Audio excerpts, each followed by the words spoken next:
बावड़ी का रहस्य। बावड़ी होती क्या है? एक ऐसी जगह जहां पानी अपने आप से इकट्ठा हो जाए, जैसे पहाड़ों से पत्थर निकालते रहने पे एक तालाब जैसे स्थान का निर्माण हो जाए और जमीन के नीचे से कहीं से पानी आता जाए और पानी का लेवल हर समय एक जैसा बना रहे।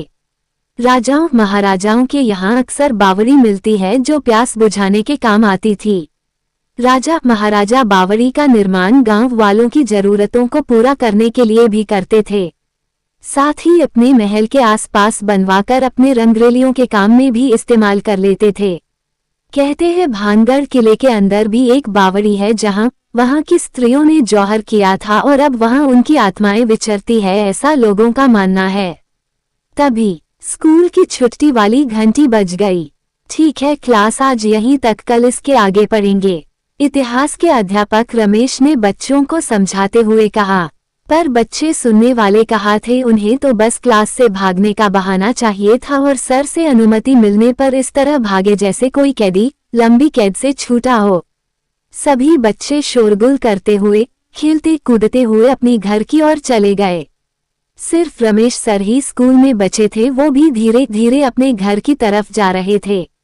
सुंदरपुर नाम के इस गांव के क्लास 12 तक के बच्चों के पढ़ने की व्यवस्था की गई है और ये व्यवस्था रमेश सर के पिता सोमनाथ जी ने करवाया था। सोमनाथ जी एक खानदानी हवेली के मालिक थे जिसका निर्माण उनके पूर्वजों ने करवाया था। ये हवेली करीब 400-500 साल पुरानी होगी। आज उस हवेली में रमेश सर अपनी बीवी ललिता के साथ रहते हैं। उनकी शादी को कई वर्ष बीत गए पर अभी तक उन्हें बच्चे नहीं हुए थे। इस हवेली में उनके अलावा 2 नौकर और रहते हैं, रामू और उसकी बीवी अंगूरी बाई। रामू का परिवार सदियों से उनकी देखभाल कर रहा है। रामू के पूर्वज यहीं काम किया करते थे और अब रामू भी यहीं काम करता है। रमेश के लौटने पर रामू ने उनका बैग ले लिया और उनके लिए झटपट चाय बना लाया। वह कई बार रमेश को मालिक कहकर आवाज देता है पर रमेश का ध्यान कहीं और होता है।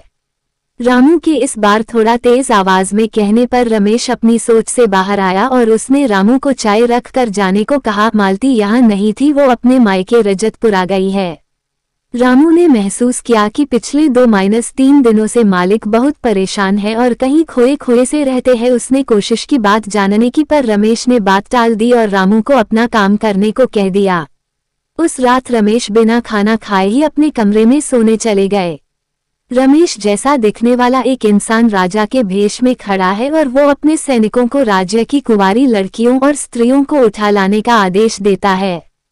थोड़ी ही देर में उसके सैनिक अपने राजा के लिए 3 कुंवारी लड़कियों और 2 स्त्रियों को लेकर उपस्थित होते हैं। राजा स्त्रियों के साथ जी भर के संबंध बनाता है और फिर उन तीनों लड़कियों को ले जाकर एक मंदिर के सामने बावड़ी में उनको जबरदस्ती नहला धुलाकर नग्न अवस्था में मंदिर के सामने घुटने के बल बिठाकर उनका सिर धड़ से अलग कर देता है। उन तीनों लड़कियों के सिर से टपक रहे खून को एक एक बड़े से बर्तन में भरकर मंदिर में काली माता के सामने रखकर पूजा करता है और उन तीनों लड़कियों की लाश को सिर सहित बावड़ी के अंदर फेंक देता है। तभी एक झटके से रमेश उठ बैठा। उसका चेहरा पसीने से भीगा हुआ था। ऐसे में उसकी सांसें बड़ी तेजी से अंदर बाहर हो रही थी। थोड़ी देर में वह सामान्य हुआ तो उसे एहसास हुआ कि उसने एक सपना देखा है जिसमें उसने बड़े ही बुरे कार्य किए हैं, पर उसे इससे भी ज्यादा आश्चर्य इस बात पर हुआ कि ये सपना वो कई दिनों से लगातार देख रहा है, शायद जब से इस महल में आया है तब से। रमेश थोड़ी देर तक करवटें बदलता रहा, उसे नींद ही नहीं आ रही थी। थोड़ी देर में वो उठ बैठा और कुर्सी पर जाकर बैठ गया और एक कागज लेकर उस पर कुछ लिखने या बनाने लगा। मालिक के कमरे की लाइट जली होने पर रामू मालिक से मिलने के लिए रूम में आया तो देखा कि मालिक रमेश अपने टेबल पर बैठकर एक सादे कागज पर चित्र बना रहे हैं। रामू मालिक के बगल में खड़ा होकर चित्र देखने लगा तो उसके आश्चर्य की सीमा ही न रही। उसके मुंह से अचानक निकल गया, अरे ये तो जालपा देवी की बावड़ी है शायद। क्या तुम जानते हो इस बावड़ी के बारे में? रमेश ने चौंकते हुए पूछा। हाँ मालिक जानता हूँ, पर अब तो ये नष्ट हो चुका है। कई सालों पहले उसका पानी खत्म हो चुका है, अब वहाँ वैसे भी कोई नहीं जाता है। रामू ने अपनी बात कही। क्या तुम मुझे वहां ले जा सकते हो? रमेश ने लगभग आग्रह करते हुए कहा। ठीक है मालिक चलिए, पर रामू बताना चाहता था कि अभी रात के 1 बज रहे हैं, अभी जाना ठीक नहीं, पर मालिक ने उसे कुछ बोलने का मौका ही नहीं दिया। बाकी बातें बाद में, अभी चलो। रमेश और रामू तुरंत ही बावड़ी की खोज में चल पड़े। रमेश अपनी बाइक पर रामू को पीछे बैठाकर रामू के बताए रास्ते पर जाने लगा। मुश्किल से 10 मिनट बाद ही वो दोनों उस बावड़ी तक पहुंचे। बावड़ी पूरी तरह सूख गई थी। उसने थोड़ी देर तक ध्यान से देखा पर कुछ समझ नहीं आया। मंदिर में गया, वहां काली मां की मूर्ति थी पर खून भरा पात्र नहीं था। रामू ने उस स्थान से चलने को कहा। कुछ समझ न आने पर रमेश भी मन में दुविधा लिए वहां से जा ही रहा था कि तभी उसकी नजर सामने आ रही एक सफेद वस्त्र पहने महिला पर पड़ा। वो धीरे धीरे बावड़ी की तरफ जा रही थी और धीरे धीरे बावड़ी में जाकर गायब हो गई। रमेश को झटका से लगा, उसे यकीन ही नहीं हो रहा था कि उसने जो देखा सो सच था या सपना। पता नहीं कैसे उसके दिमाग में बावड़ी के तल को खोदने का विचार आया। उसने आसपास देखा, उसे मंदिर के बगल में ही एक फावड़ा मिल गया। रामू के लाख मना करने के बाद भी रमेश नहीं रुका और फावड़ा लेकर बावड़ी के तल पर पहुंचकर उसे खोदना शुरू कर दिया। लाख रोकने के बाद भी जब रमेश नहीं रुका तो रामू भागकर गांव से लोगों को बुला लाया। थोड़ी ही देर में रामू के साथ गांव का प्रधान और गांव का पुजारी भी बावड़ी के पास आ पहुंचा। पुजारी इसी मंदिर में पूजा किया करता था। जब गांव वाले रामू के साथ बावड़ी के पास पहुंचे तो बावड़ी के अंदर देखकर उनका आंख आश्चर्य की सीमा तक फटी जा रही थी। रमेश पागलों की तरह बावड़ी की तल को खोदा जा रहा था और खुदाई से उसे कंकाल प्राप्त हो रहे थे। देखते ही देखते रमेश ने कंकालों की लाइन लगा दी। किसी की हिम्मत नहीं हो रही थी कि बावड़ी के अंदर उतरकर रमेश को रोके। सभी को लग रहा था कि रमेश के अंदर किसी आत्मा का वास हो गया है।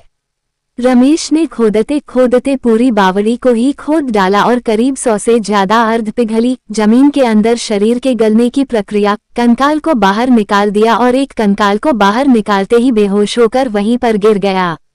मंदिर का पुजारी ओम शिव का जाप करते हुए जैसे तैसे वहां गया। उसके पीछे गांव के और लोग धीरे धीरे गए। कुछ लोगों ने रमेश को बाहर निकाला और कुछ लोग पुजारी की मदद करने लगे। पुजारी ने सभी कंकालों को एक स्थान पर रखकर गंगाजल की कुछ बूंदें डालकर जैसे ही उनको पवित्र अग्नि के हवाले किया, एक तेज चीत्कार सी आवाज वातावरण में गूंज उठी। आसपास खड़े लोग डरकर दूर भागने लगे। कुछ ही देर में सभी कंकालों का अंतिम संस्कार कर उनकी राख को कलश में भरकर जैसे ही गंगा नदी में विसर्जन के लिए भेजा।